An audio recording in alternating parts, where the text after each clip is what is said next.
Welcome to The Global Girlfriend. Shall we take a trip to Casablanca? Yep.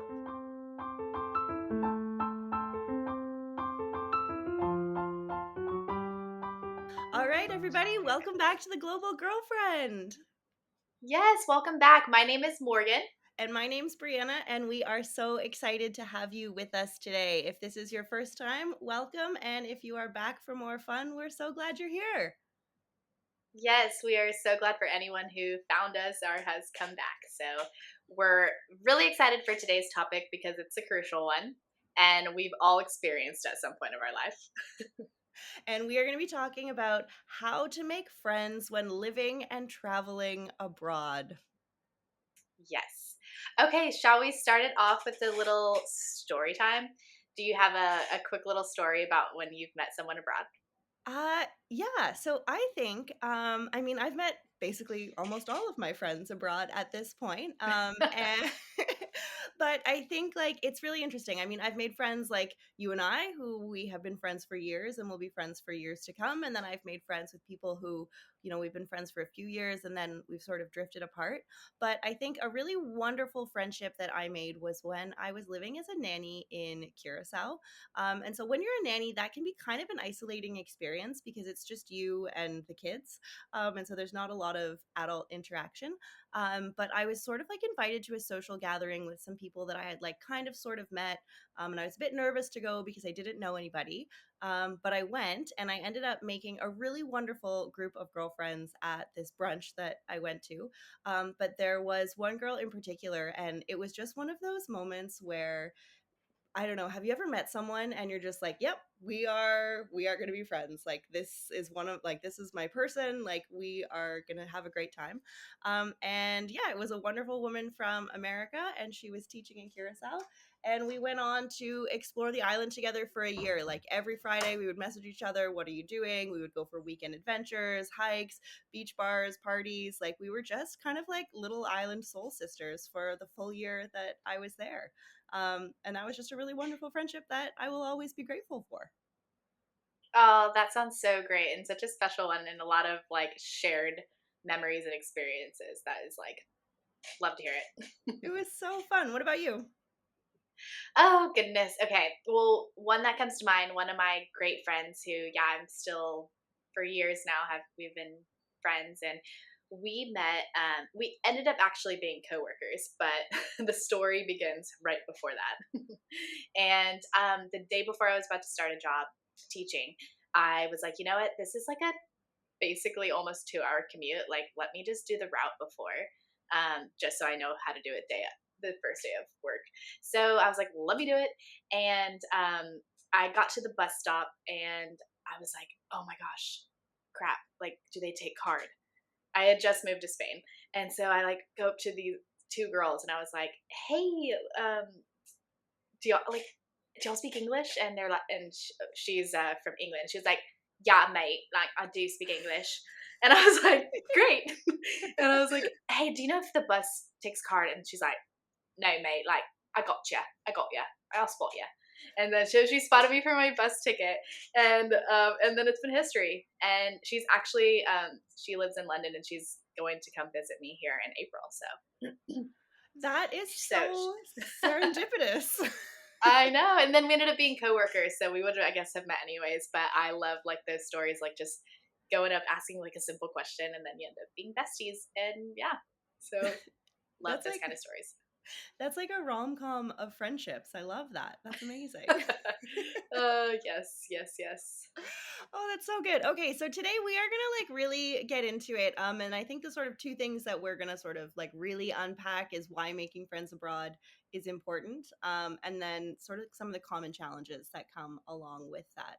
But for me, I just think that making friends abroad, whether they become lifelong besties or they're just friends for a trip, like they really just make the whole experience, and it can be quite lonely being on the other side of the world by yourself. And truly, it's the people that we meet along the way that are who bring life to the journey. So I think it's not easy to make friends abroad, but it's really, really important too. Oh, absolutely, absolutely.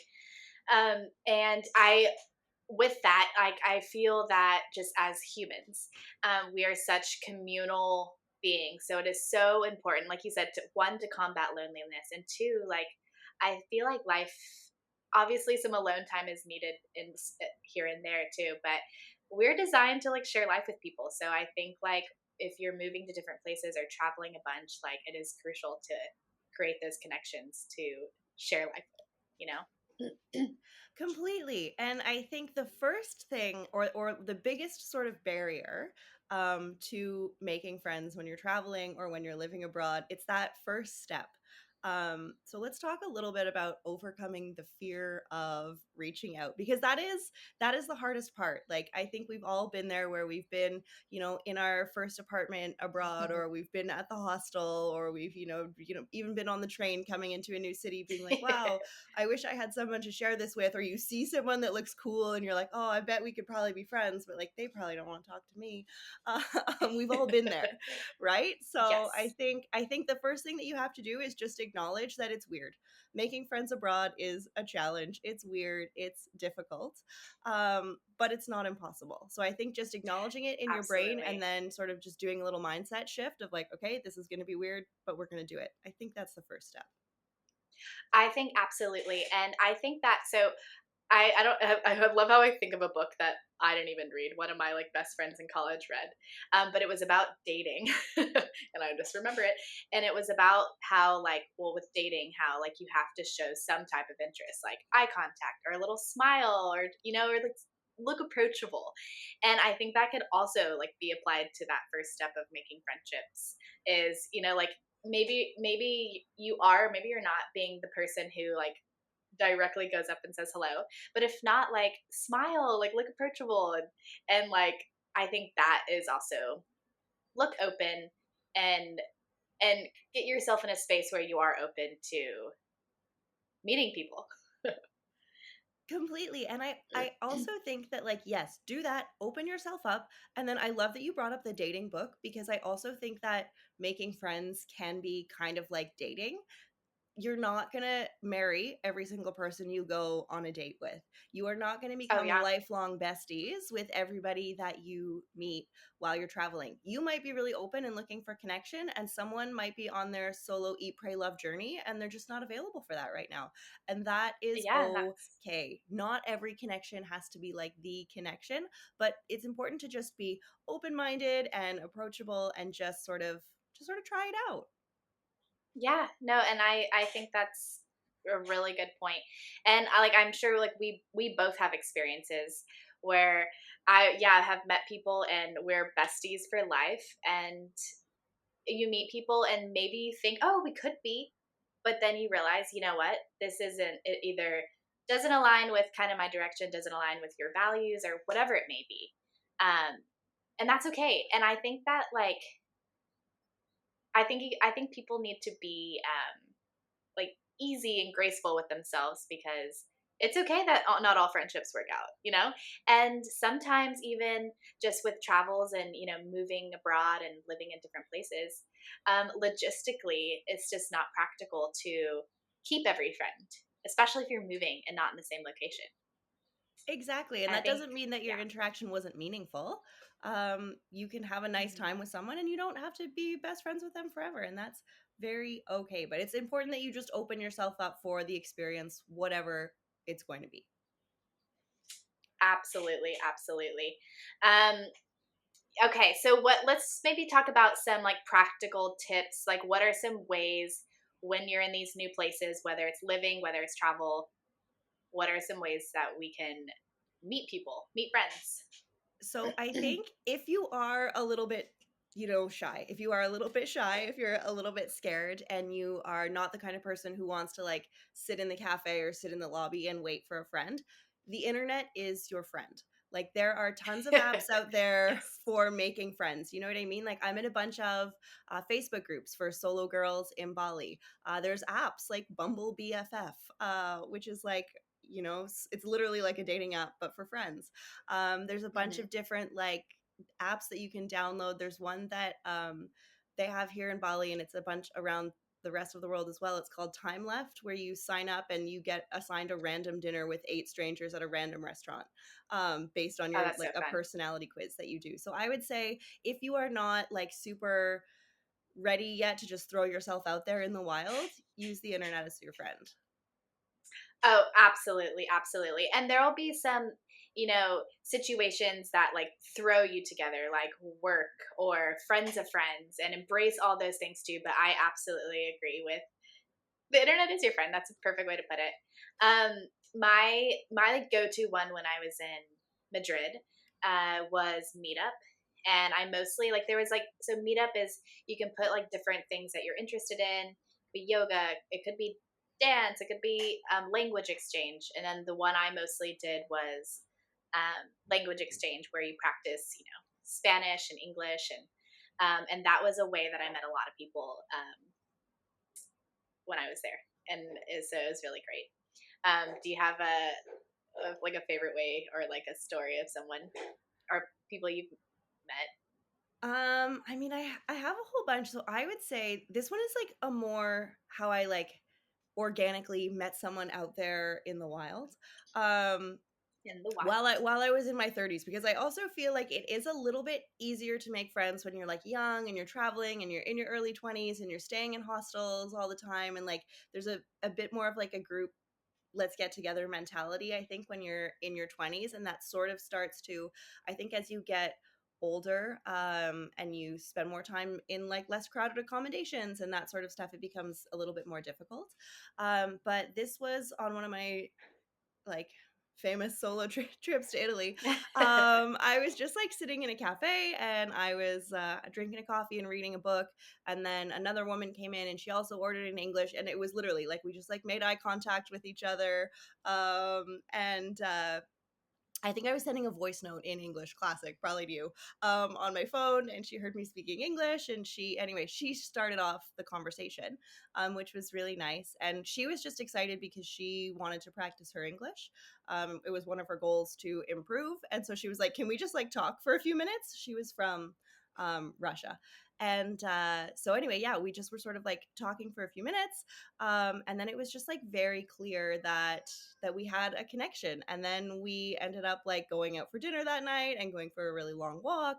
And what was really interesting was that this was sort of during like the peak height of the conflict that was going on, or that is going on between Russia and Ukraine. And so it was just really interesting to hear her perspective on what it was like to be a Russian Oh traveler yeah. at that time, because she was going through quite a lot. And so being able to connect on such a serious issue, was a really cool it was a really cool experience. And again, we have sort of lost touch. We follow each other on Instagram, but that was just, I Hmm. really admired her for putting herself out there, making that first move, and then we were able to have a really nice travel moment together. Oh, that's so great. That's an awesome story. I love those. Do you have one? Love those. I have a couple that come to mind, but one I knew that I was living in Spain, and I knew I probably wasn't going to live there much longer. And I was like, I have to do the Camino de Santiago. It's like this pilgrimage walk where you end up in Santiago in the north of Spain. So I was like, oh, I'm going to go on my own, my own Camino, my own path. And so I went and by myself, and then I ended up meeting people on the journey as well. And then we ended up kind of doing the journey together. It was like kind of a little group of us, a couple people from Spain, a couple from Italy, and yeah, and then we just had like such a great shared experience together. And like we mostly spoke in a little bit of English, but mostly Spanish. And yeah, it was just really special. And I don't really keep up with anyone from it either. But yeah, follow on social media, and always have those special memories of doing that shared experience together. It's so beautiful. And so I think that like sort of segues nicely into like what are some ways that we can actually build real connections, because it's so easy to get stuck in small talk. So how do you make that transition from like where are you from? How old are you? To actually having those bigger conversations that are what form friendships? Yeah, I don't know how everyone does it, but I I'm like death by small talk. So, I mean, you obviously have to do some of that, but I love to just go right in and obviously you have to gauge, make sure like people feel comfortable and like are open to connection. And I think that kind of comes a little with intuition. But I think just like asking those questions, what are your dreams? What are you like, what inspired you to be here or do this or what are you like hoping to do? And I think just like getting into those like more just kind of hit the ground running. Sorry, go ahead. No, no, no. I don't know. I think that's all the thoughts I have.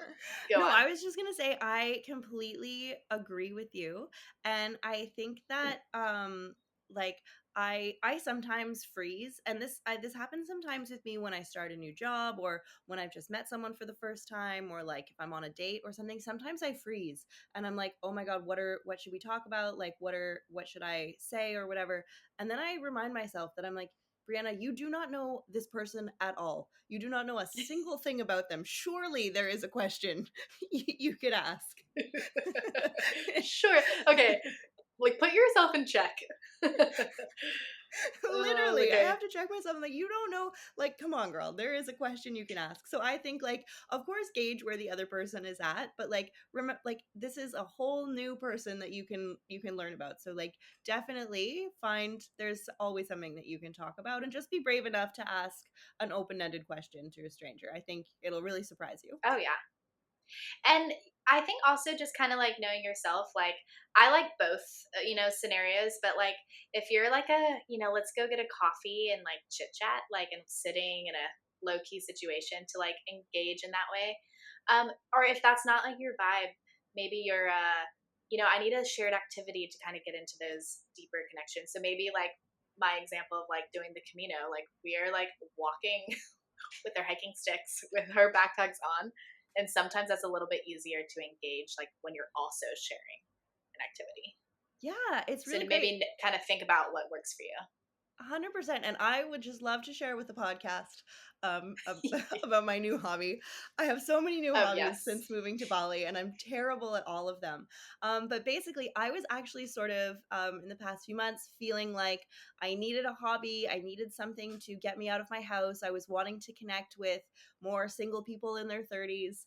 And so I have always, not always, in the past few years, I have enjoyed learning a little bit about salsa and bachata dancing. And I took a class in Hmm. Albania, but the class in Albania, it was awesome. It was Oh, all in yeah. Albanian though. So I learned by watching. And I'm definitely a beginner, but the only class that's available with my work schedule is this intermediate advanced bachata class. And so I messaged the instructor and I was like, hey, I'm like basically a beginner, but like I don't know, I've done like a few social things. Like, do you think I could try it? She was like, yeah, just try it and let's see. So I went to the salsa and bachata class. I was the worst one. I still am the worst one. That's okay. But I wasn't as bad as I was expecting that I would be. But what has been wonderful about this is that I've actually met so many new cool people and friends. Like I've met a lot of people that are in my same life situation. I've met a lot of people that have a passion for dance, which is really fun. Hmm. And so it's really nice. So a couple times a week now, I go and I do the classes, and then usually someone sends a Hmm. message out being like, "Should we all go get dinner after?" um, the dance instructor, she's this lovely, lovely woman. She invited everyone to her birthday, and so we got to meet people from all of the Oh, classes that she teach, and then we yeah. all like went out for a night of dancing. So it's just been, again, it's that like I really had to step out of my comfort zone because I am a little bit shy and I am a little bit bad at dance.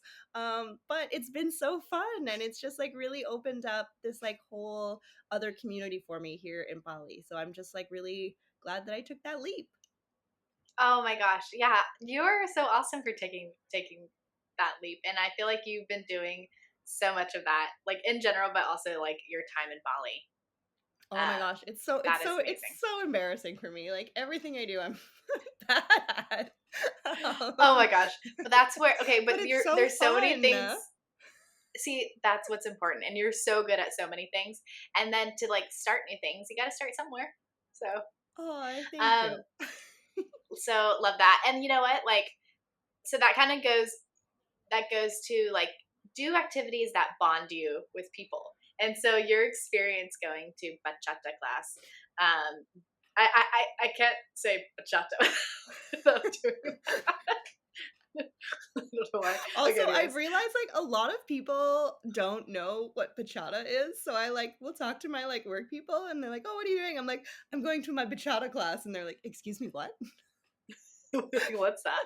What are you Oh doing?" And then my I'm like, god. "Oh, it's salsa dancing," and then they kind of can grasp that, but yeah. That's amazing. Okay, so then maybe, maybe your thing is going to a dance class, or maybe you organize a little dinner party or a potluck or a game night, um, to, meet people, to make connections and bond. Or maybe a little hiking trip. We've done our fair share of hiking trips that have bonded us. We have, and I feel like that's how you and I sort of, like, became closer friends because we were colleagues and we were working in different cities, but then I think it was honestly one day where you suggested, like, "Oh, let's go for a hike," or something like that, and, we just went out into the woods, and here we are 5 years later.